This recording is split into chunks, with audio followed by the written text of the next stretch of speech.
चिका पिका Rica, अरे अरे चिका पिका Rica, इनामीना डिका। चिका पिका Rica. मैं बोला नहीं।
दोस्तों आज रिव्यू करने वाले हैं फंटूस मूवी जो कॉमेडी से भरा हुआ है। तो लेट किए हुए सबसे पहले कहानी की ओर चलते हैं। अगर मेरे चैनल पे पहली बार आए हैं तो मेरे चैनल को लाइक करके सब्सक्राइब कर दें। तो चलते हैं कहानी की ओर। कहानी शुरू होती है एक मज़ेदार और थोड़ा डरपोक आदमी से। चंदन जो जिसका रोल किया है परेश रावल ने। चंदन एक सीधा साधा आदमी है, लेकिन उसका लाइफ में कुछ भी सीधा नहीं होता। एक दिन चंदन एक अजीब और भूतिया हवेली में पहुंच जाता है, जहां उसे एक रहस्यमयी दरवाज़ा मिलता है। जैसे ही वह उस दरवाजे को पार करता है, वह सीधे 10वीं सदी में चला जाता है। पुराना ज़माना का नया ईमेल। अब चंदन खुद एक ऐसी समय में पता कहाँ जहाँ राजमहल का राजा है, तलवारों से लड़ाई होती है और हर कोई उसे शक की नज़र से देखता है। वहाँ उसकी मुलाकात होती है एक राजकुमारी और एक अजीब लोगों से जो उसे समझ नहीं पाते हैं ये आदमी कौन है। चंदन अपनी आधुनिक दुनिया में आदतों के साथ उस पुराने ज़माने की सरवाइव करने की कोशिश करता है। वहाँ के लोग मोबाइल फ़ोन कभी देखा नहीं था, कार कभी देखा नहीं था। वो सब देख के वहाँ का लोग हैरान हो जाता है ये क्या चीज़ है। अलग तरह के व्यवहार करता है जिसमें लोगों पागल या जादूगर समझते हैं। यहीं से शुरू होता है फुल कॉमेडी गड़बड़ घोटाला।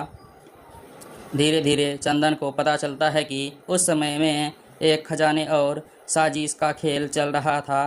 कुछ लोग राजकुमारी और राज्य को खिलाफ प्लान बना रहे होते हैं। उस राजा को 140 वाइफ होती है, सबको साथ रखता है। एक दिन एक पास, दूसरे दिन दूसरे के पास, हर दिन एक वाइफ बदलती है जिसका नाम है चिंदी चोर। अपने दिमाग की चालाकी से वह दुश्मनों को साजिश में फैल करता है, राजकुमारी को बचाता है और पूरे राज्य में को संकट से निकालता है। अब सब लोग उसे पागल नहीं बल्कि हीरो मानने लगते हैं। वापसी आने का रास्ता ढूंढता है लेकिन असफल होता है।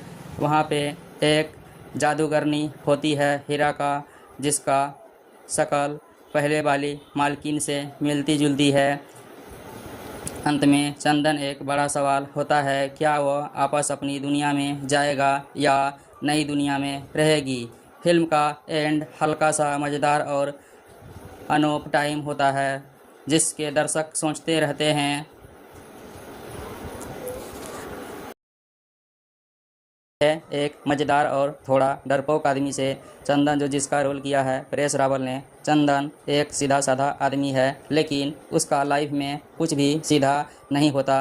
एक दिन चंदन एक अजीब और भूतिया हवेली में पहुंच जाता है, जहां उसे एक रहस्यमयी दरवाज़ा मिलता है। जैसे ही वह उस दरवाजे को पार करता है, वह सीधे 10वीं सदी में चला जाता है।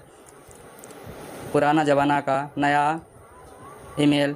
अब चंदन खुद एक ऐसी समय में पता कहाँ जहाँ राजमहल का राजा है, तलवारों से लड़ाई होती है और हर कोई उसे शक की नज़र से देखता है। वहाँ उसकी मुलाकात होती है एक राजकुमारी और एक अजीब लोगों से जो उसे समझ नहीं पाते हैं। ये आदमी कौन है? चंदन अपनी आधुनिक दुनिया में आदतों के साथ उस पुराने ज़माने की सरवाइव करने की कोशिश करता है। वहाँ के लोग मोबाइल फ़ोन कभी देखा नहीं था, कार कभी देखा नहीं था। वो सब देख के वहाँ का लोग हैरान हो जाता है, ये क्या चीज़ है। अलग तरह के व्यवहार करता है जिसमें लोगों पागल या जादूगर समझते हैं। यहीं से शुरू होता है फुल कॉमेडी गड़बड़ घोटाला। धीरे धीरे चंदन को पता चलता है कि उस समय में एक खजाने और साजिश का खेल चल रहा था। कुछ लोग राजकुमारी और राज्य को खिलाफ प्लान बना रहे होते हैं। उस राजा को 140 वाइफ होती है, सबको साथ रखता है। एक दिन एक पास, दूसरे दिन दूसरे के पास, हर दिन एक वाइफ बदलती है जिसका नाम है चिंदी चोर। अपने दिमाग की चालाकी से वह दुश्मनों को साजिश में फैल करता है, राजकुमारी को बचाता है और पूरे राज्य में को संकट से निकालता है। अब सब लोग उसे पागल नहीं बल्कि हीरो मानने लगते हैं। वापसी आने का रास्ता ढूंढता है लेकिन असफल होता है। वहाँ पे एक जादूगरनी होती है हीरा का, जिसका शक्ल पहले वाली मालकिन से मिलती जुलती है। अंत में चंदन एक बड़ा सवाल होता है, क्या वह वापस अपनी दुनिया में जाएगा या नई दुनिया में रहेगी। फिल्म का एंड हल्का सा मज़ेदार और अनोप टाइम होता है जिसके दर्शक सोचते रहते हैं